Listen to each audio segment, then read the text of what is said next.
bien entendu, vous avez suffisamment de soucis pour vous préoccuper en plus de l'élection présidentielle et des parrainages que le législateur vous met à votre charge.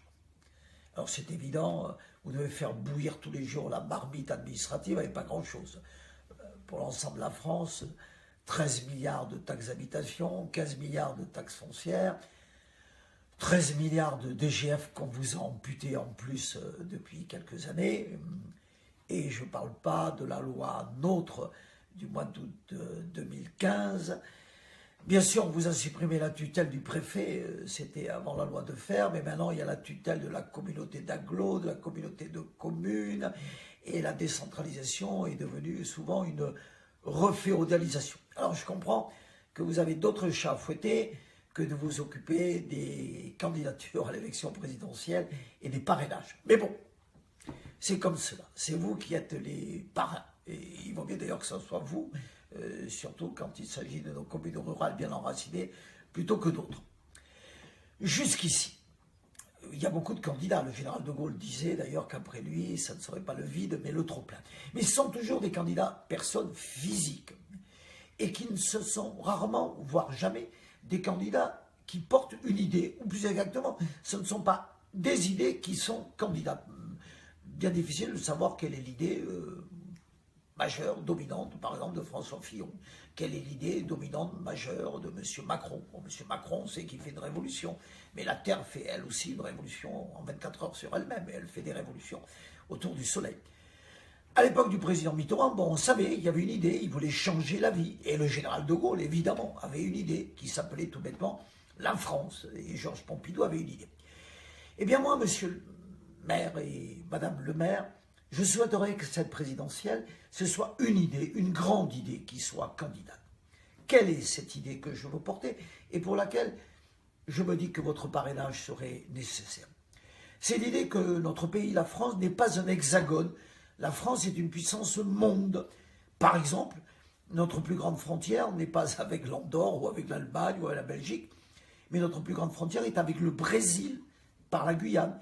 Nous avons une frontière avec l'Australie, par la Nouvelle-Calédonie et notre empire maritime, même avec le Venezuela, aussi par notre empire maritime. La France est une puissance archipel qui couvre tous les océans, l'océan Indien, l'océan Pacifique, la Nouvelle-Calédonie. Et la France est une puissance archipel. Nous avons 500 îles. C'est ça, cette idée que la France est une puissance monde a des conséquences, des implications. Quand on est une puissance monde, eh bien on n'a pas peur de la mondialisation, parce que la France, c'est aussi le monde, et ne serait-ce que par sa langue. Et c'est la raison pour laquelle, si on a cette vision de notre pays, beaucoup des problèmes auxquels nous sommes confrontés, Calais, les jungles, nos banlieues, nos territoires perdus de la République, tout cela devient secondaire quand on le met à la dimension de Dunkerque à la Terre Adélie, de Clipperton à Besançon. À cette dimension-là, les flux migratoires, les problèmes que nous rencontrons, la peur de l'avenir, quand on est par Clipperton, la première puissance minière potentielle avec les nodules polymétalliques dans nos fonds marins, quand on est la première puissance potentielle du monde en matière minière, on n'a pas peur de l'avenir. Quand on a les gisements de pétrole à 500 km de la Nouvelle-Calédonie, des Chetersfield, au large de Tromolin, on n'a pas peur des problèmes énergétiques. Quand on a une langue qui est parlée potentiellement maintenant par toute l'Afrique de l'Ouest, l'Afrique francophone, par plus de 700 millions de personnes potentiellement à l'horizon 2030, on n'a pas besoin de l'anglais. On est à nous-mêmes une langue qui est aussi mondiale. Et c'est cette idée que notre pays a des potentialités colossales, que nous ne sommes pas le Luxembourg, que nous ne sommes pas la Slovénie, que nous parlons à l'humanité, c'est cette idée-là que grâce à vous, je voudrais qu'on puisse porter dans la campagne présidentielle, ce qui nous sortirait du pessimisme, de la peur, du repliement, de l'inquiétude. Voilà, madame, monsieur le maire, beaucoup de candidats à l'élection présidentielle. Moi, je vous propose de mettre dans cette élection présidentielle une idée. La France est une puissance monde. La France parle à l'humanité Et le monde, que ce soit au Mali, que ce soit en Méditerranée, le monde a besoin de nous.